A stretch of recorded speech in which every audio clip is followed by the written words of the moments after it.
백성과 나라와 방언과 임금에게 다시 예언하여 하리라. You must propose again about many peoples, nations, languages, and kings.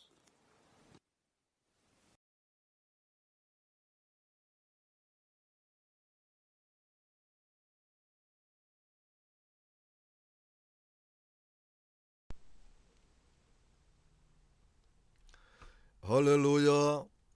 주님의 임마누엘의 복이 함께 하시기를 축복합니다.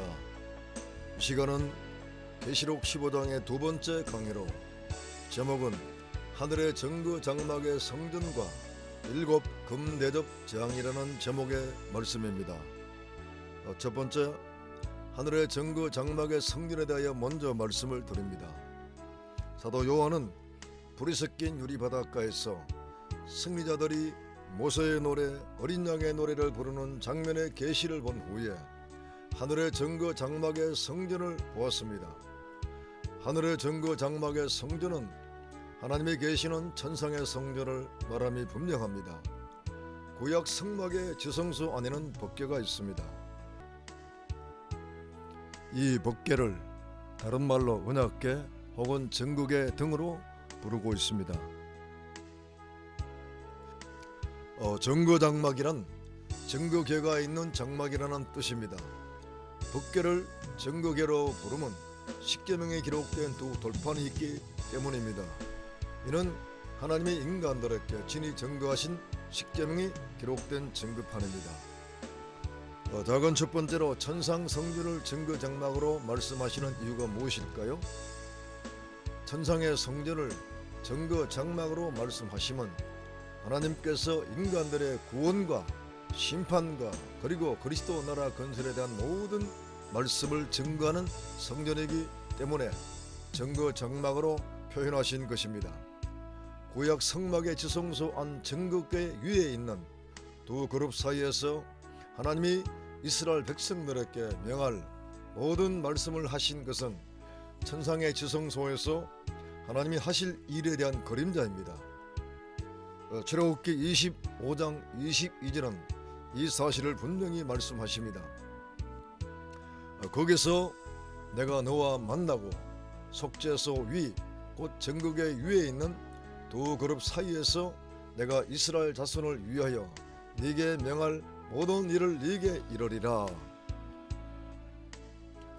작은 두 번째로 시초부터 심할까지 구속사를 증거하시는 하나님, 실상의 정거 장막, 실상의 지성소, 실상의 정거궤, 실상의 정거판은 천상 성전과 자기 백성을 향하여 말씀을 증거하시는 하나님 자신을 의미하는 것입니다. 하나님은 천상 성전을 정거 장막으로 삼으시고 인생들의 구원과 심판과 그리고 전국적으로 그리스도의 나라가 건설되는 모든 뜻을 세우시고 계획하시며 말씀으로 증거하십니다. 그러므로 하나님이 계시는 천상 성전을 정거 장막이라고 표현하는 것입니다. 하나님은 시초부터 심할까지 정거 장막에서 계속 증거를 하셨습니다. 말씀 하나님이 증거하셨고 주님의 증거를 받은 주님의 종들이 지금까지 증거를 하였습니다. 두 번째, 정거 장막의 성전이 열린다는 말씀의 의미는 무엇일까요? 하늘의 정거 장막의 성전이 열린다는 말씀은 계시록 11장 19절에 하늘에 있는 하나님의 성전이 열리니 성전 안에 하나님의 언약궤가 보이며라는 말씀과 동일한 의미의 말씀입니다. 정거 장막의 성전이 열림으로 언약궤가 보이면 하나님께서 하나님 안에 있는 모든 약속의 말씀, 모든 비밀의 말씀을 모두 증거하며 성취케 하신다는 뜻입니다. 성도 여러분, 하나님은 성전 자체이십니다. 계시록 21장 22절을 보면 주 하나님 곧 전능하신 이와 및 어린 양이 그 성전이심이라고 말씀하셨기 때문입니다. 그렇다면 성전이 열린다는 말씀은 성부 하나님 안에 있는 모든 비밀을 다 공개하신다는 뜻이며 하나님의 모든 약속을 공개하신다는 의미입니다. 이 놀라운 사실을 계시록 5장 1절 이하에서도 이미 말씀을 하셨습니다. 성부의 오른손에 있는 7인으로 봉안책을 어린 양 예수님께서 받으시고 십자가의 승리로 개봉하셨다는 말씀입니다. 7인의 봉안책이 개봉된다는 말씀이나 하늘의 증거 장막의 성전이 열림으로 언약궤가 보인다는 말씀은 표현만 다를 뿐 같은 의미입니다. 그러므로 성도 여러분, 하늘의 성전이 열리는 역사의 핵심은 그리스도이며 그리스도의 십자가의 승리입니다. 오직 그리스도의 십자가 승리만이 성전 되신 하나님의 마음이 열리며 하나님 안에 있는 구속의 모든 비밀을 공개하며 언약을 성취케 하시는 유일한 길이 되십니다. 특별히 7 재앙을 가진 7 천사가 성전으로부터 나오는 이때는 심판이기 때문에 구속사가 다 완성되었다는 뜻이고 이제는 하나님의 나라가 완성될 때가 되었다는 뜻입니다. 7 천사가 가진 7 재앙을 쏟은 후에 하나님의 나라가 완성된다는 것은 7 천사의 모습에서도 계시되고 있습니다. 7 천사의 모습, 곧 맑고 빛난 세마포는 어린 양의 신부 성도들의 옳은 행실의 상징이요 가슴에 금띠는 그리스도의 왕권의 상징입니다. 계시록 15장에 등장하는 7 천사는 이제까지 나타난 천사와 다르게 맑고 빛난 세마포와 가슴에 금띠의 차림으로 나타남은 마지막 대적 재앙으로서 그리스도의 왕국이 이루어질 것과 어린 양 신부 곧 성도가 그리스도로 더불어 천년 동안 왕노릇할 것을 표시함으라고 보게 되는 것입니다. 세 번째, 7 금대접의 재앙에 대해서 말씀을 드립니다.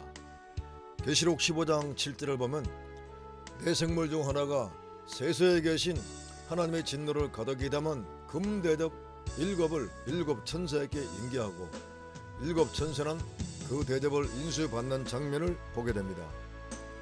작은 첫 번째로 하나님의 진노 의미는 무엇입니까? 계시록 15장 7절의 하나님의 진노는 세상을 심판하시는 하나님의 모습입니다. 하나님의 진노는 단순한 진노가 아닙니다. 십자가의 아들 예수를 죽이시기까지 죄인들을 사랑하셨고 성령을 보내시어 교회를 세우셨으며 수많은 순교자들을 희생시키시면서까지 복음을 증거하게 하셨고 주님이 재림하실 때까지 구원받기를 참고 기다리셨는데 그래도 인생들이 불순종하고 배역을 하기 때문에 나타나는 진노입니다. 그리고 하나님의 진노는 철저한 공의에 기초한 것입니다. 그러므로 하나님의 진노에 대하여 어느 피조물도 이의를 제기할 수가 없습니다.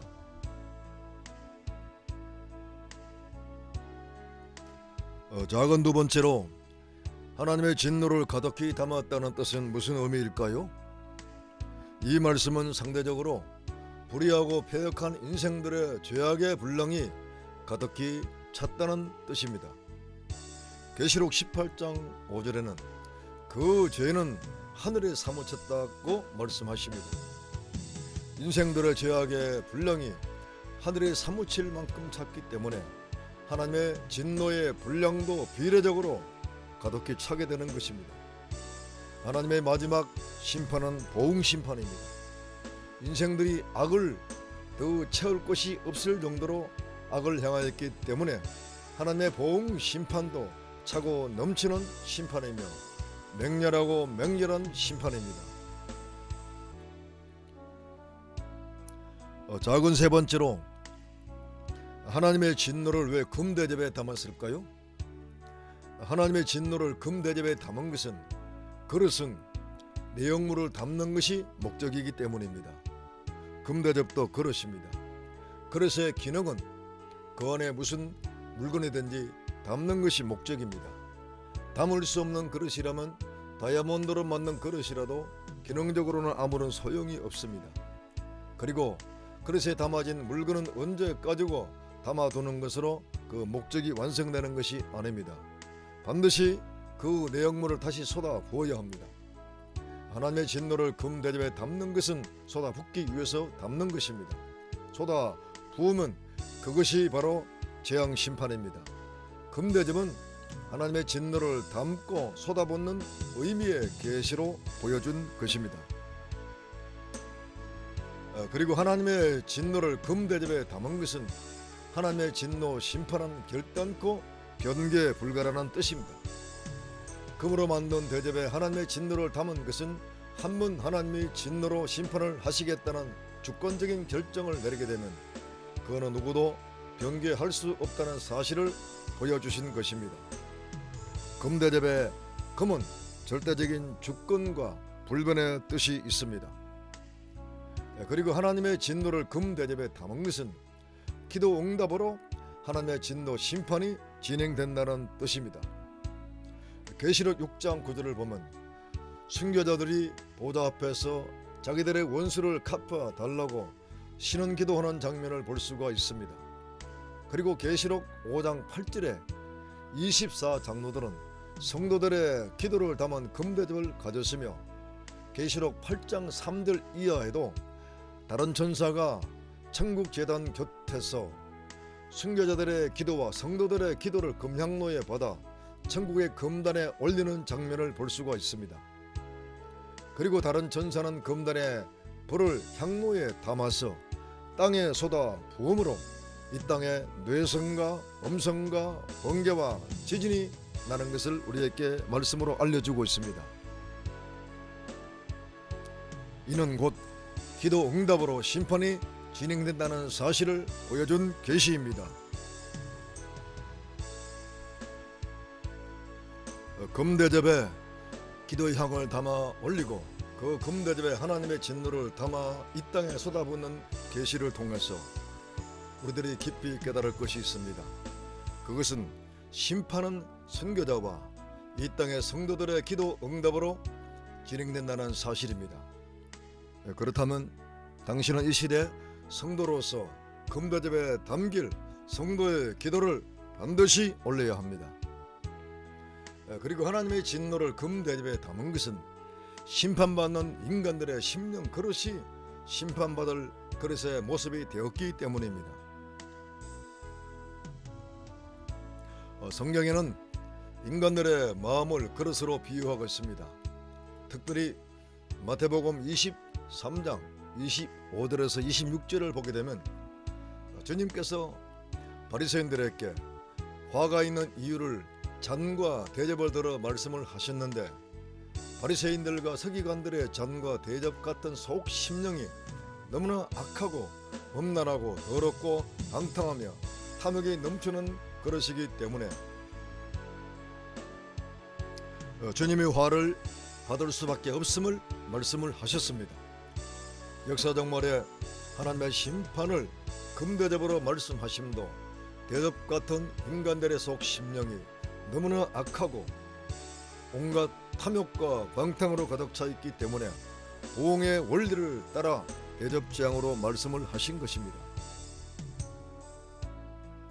그 보응은 사람들의 심령 상태에 따른 보응 심판이지만 그릇의 모양도 보응의 원리를 따라 심령의 대접과 심판의 대접이 같은 모양, 같은 본질의 대접으로 말씀을 하신 것입니다.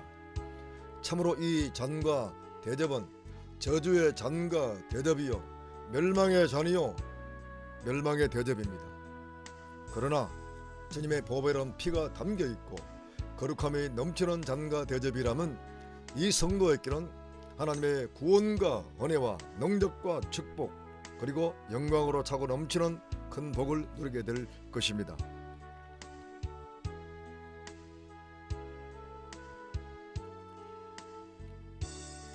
네 번째, 일곱 금대접을 인계하고 인수할 때 나타난 현상에 대해서 말씀을 드립니다. 네 생물 중 하나가 일곱 재앙이 담긴 일곱 금대접을 일곱 천사에게 인계할 때 나타난 현상이 있습니다. 자, 그 첫 번째로 하나님의 영광과 능력을 인하여 성전에 연기가 가득 차게 된 것을 볼 수가 있습니다. 왜 네 생물이 주는 일곱 금 대접을 일곱 천사가 받을 때 하나님의 영광과 능력이 나타나며 왜 성전에 연기가 가득 차게 되었을까요? 그리고 이 연기는 무엇을 의미할까요? 이와 같은 몇 가지 질문의 내용은 그 이유가 반드시 있을 것입니다. 일곱 금대접은 이미 아는 바와 같이 하나님의 진노 심판을 담은 그릇입니다. 역사 최종말에 임하는 하나님의 심판입니다. 이 일곱 금대접 재앙 이후 이 세상에는 다시 심판이 없습니다. 일곱 천사가 일곱 금대접을 받을 때 하나님의 영광과 능력이 나타나는 것은 역사 최종말에 허락하시는 최종적인 심판이기 때문이라고 생각합니다. 반복이 없는 최후의 심판이 일곱 금대접 재앙의 심판입니다. 이로 인하여 하나님의 영원전에 세우신 모든 뜻이 비로소 다 성취되기 때문에 하나님의 능력이 나타나지 않을 수가 없고 하나님의 영광이 나타나지 않을 수가 없을 것입니다. 성전의 연기가 가득 차게 되는 것은 이 연기는 하나님의 영광으로 충만하고 하나님의 충만한 임재를 의미합니다. 작은 두 번째로 일곱 재앙이 마치기까지는 성전에 능히 들어갈 자가 없다고 말씀하시면 일곱 재앙이 마치기까지 성전에 능히 들어가지 못하는 것은 인생들이 결코 감당할 수 없는 하나님의 임재의 영광 때문입니다. 지상에서 주님의 임재의 영광을 체험한 많은 성도들도 한결같이 그 주님의 임재의 영광을 견디지 못하고 주님 앞에 쓰러지거나 죽은 자와 같이 되어버리고 말았습니다. 주님의 영광 앞에 인생들이 이러하다면 영원한 영광의 성전시대가 도래하는 최후의 영광 앞에 어느 인생이 설 수가 있겠으며 그 성전에 들어갈 수가 있겠습니까? 심판이 완전히 끝나고 변화받은 거룩한 성도들만이 들어갈 수가 있습니다. 사랑하는 성도 여러분, 동역자 여러분, 계시록 15장 강의를 마치면서 15장에 계시된 말씀 속에서도 내 안에 반드시 성취시켜야 할 거룩한 영성을 발견하시고 내 것으로 삼으시기를 축복합니다. 첫째, 이 시대의 주의 종들에게는 펴놓은 작은 책의 말씀을 이미 개봉하여 주셨습니다. 믿음으로 먹고 말씀의 실제가 이루어져야 합니다. 먹으면 먹을수록 점점 더 깊은 하늘 증거 장막의 성전이 열리기 시작합니다. 두 번째, 성도들이 입어야 할 옷이 많지만 최종적으로 입어야 할 옷은 옳은 행실로 단정된 빛나고 깨끗한 세마포 옷입니다. 이 옷은 주님의 신부가 입는 옷입니다. 14만 4천 성도들의 7가지 인격으로 신부 단장하시기를 축복합니다. 세 번째, 일곱 천사가 일곱 대접을 이 땅에 쏟아 붓기 전에 작은 책의 말씀을 이 땅에 먼저 선포해야 합니다. 이것이 말세를 사는 주님의 종들의 사명입니다. 마지막 네 번째로, 우리들의 몸이 영체로 변화되기 전까지는 하나님의 충만한 영광을 감당하지 못합니다. 하나님의 영광을 감당하는 몸이 되려면 오직 십자가의 죽음과 부활을 통과하여 변화체가 되어야 합니다. 십자가는 주님도 성도에게도 최고의 영광입니다. 아멘. 할렐루야.